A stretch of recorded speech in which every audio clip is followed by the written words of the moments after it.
राम राम मित्रों, ये मेरा तीसरा YouTube का वीडियो है। पहले दूसरे में आप लोगों का बहुत ही आशीर्वाद मिला। इसका हृदय की अनंत गहराइयों से आपका अभिनंदन। आज की प्रस्तुति है पिछले बार की तरह, इस बार भी पहला है, यूं ही लिख दिया। क्या है सर पहला? उतना ही लो थाली में जो ना जा पाए नाली में। अन्न की महत्ता तो हम आप सभी समझते हैं। कितने कष्ट सहकर हमारे किसान भाई उगाते हैं, कितने लोग फुटपाथ में नंगे भूखे सो जाते हैं। तो इतना तो हम कर ही सकते हैं। इसीलिए मैंने ये लिखा है, उतना ही लो थाली में जो ना जा पाए नाली में। दूसरा क्या है सर? इन चार चीज़ों से बचें। ये उर्दू के शब्द हैं, अर्थ लगभग आप सभी लोग जानते हैं। उनको मैंने लिखा है कि इन चार चीज़ों से बचें। क्या है?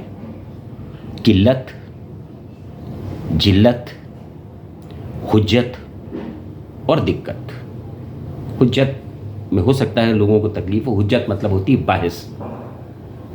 तो ये चार चीज़ों से हरदम व्यक्ति विशेष को बचना चाहिए अपनी आनंद के लिए। तीसरा है, इन तीन चीज़ों का संयमित रहना बहुत ज़रूरी है, अन्यथा स्वाद बिगड़ जाता है। वो कौन कौन सी हैं? नमक, सनक और ठसक। सब्जी में नमक ज़्यादा बेकार, आप बहुत ज़्यादा सनक में आ गए, रिश्ते ख़राब। आपकी ठसक बहुत है, समाज ने आपसे कन्नी काट ली। इसलिए इन तीन चीज़ों का संयमित रहना ज़रूरी है, नमक, सनक और ठसक। अब आज की कविता देखिए सर। नया युग चल रहा है, नए बच्चे, नई जनरेशन जिनको आजकल जेन ज़ी बोला जाता है, किस तरह वो अपनी मान्यताएं भूल रहे हैं, किस तरह अपनी परंपराएं भूल रहे हैं, किस तरह वेस्टर्न कल्चर की ओर उन्मुक्त होकर उसका ग्रहण कर रहे हैं, अपनी सारी सभ्यता भूल रहे हैं। उसके बारे में मैंने एक छोटा सा प्रयास किया है। समर्थन की आवश्यकता है, सुनिए सर। स्विमिंग पूल के चक्कर में भूल गए ताल तलैया। स्विमिंग पूल के चक्कर में भूल गए ताल तलैया।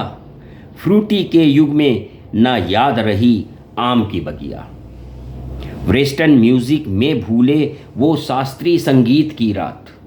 वेस्टर्न म्यूजिक में भूले वो शास्त्रीय संगीत की रात।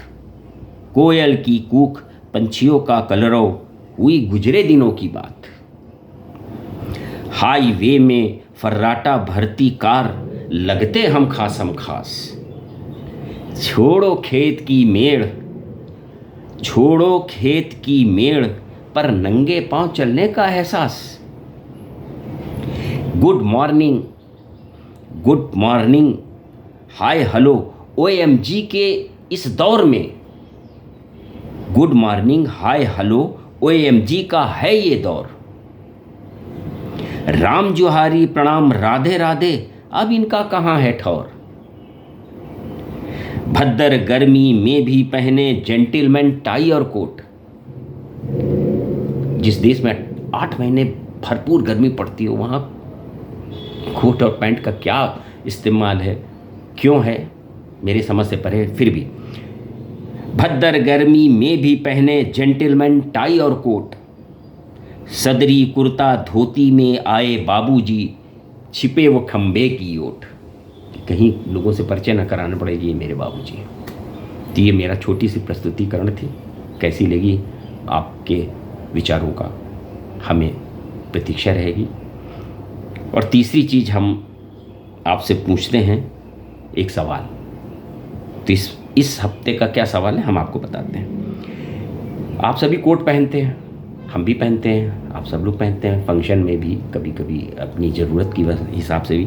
तो आपने देखा होगा कि कोट की बाह के नीचे 3-4 बटन लगे होते हैं, लेकिन उनका उपयोग ना आप जानते हो, ना हम जानते हैं, ना हम कभी करते हैं, ना मेरे समझ से आप लोगों ने भी किया होगा। तो फिर ये प्रथा चली कैसे और अभी तक चली क्यों आ रही है? अगर आप जानते हैं तो बताइए, नहीं तो हम अगले वीडियो में आपको बताएंगे। इसके पहले वाली वीडियो में हमने आपसे प्रश्न किया था कि हाथ की सफाई एक मुहावरा है, वो कैसे ईजाद हुआ। अगर आपको पता है तो बहुत अच्छा है, नहीं तो हम बताने का आपको प्रयास करते हैं। इंग्लैंड का एक लीसेस्टर शहर है, ये बात है 1653 की। वहाँ एक बहुत फेमस होटल था, 3 मंजिला। उस ज़माने में 3 मंजिल बहुत मॉडर्नाइज चीज़ मानी जाती थी, बहुत अमीरी का परिचय था। तो एक 3 मंजिला होटल था, वो हरदम अंग्रेज़ों से भरा रहता था। तो सुबह शाम चादर, तकिए के गिलाफ, कंबल, कप, प्लेट, चम्मच बदलने के लिए एक अंग्रेज औरत रखी गई थी। उसने क्या किया कि तीनों मंजिल के सारे बेड शीट, सारी पिलो कवर, सारे कंबल, सारे चम्मच, सारी प्लेट लेके रातों रात फरार हो गई। किसी को कुछ पता ही नहीं चला कि कब चली गई। और आप कल्पना कर सकते हैं कि 3 मंजिल का होटल था तो कितने रहे होंगे कंबल, चादर, पिलो कवर।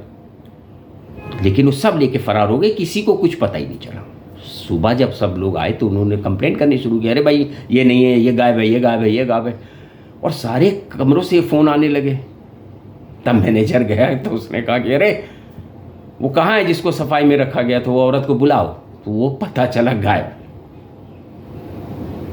कहने का मतलब वो रातों रात सब चीज़ लेके गायब हो गई। तो मैनेजर के मुंह से निकला, यार ये तो बड़ी हाथ की सफाई कर दी उसने, किसी को कुछ पता ही नहीं चला।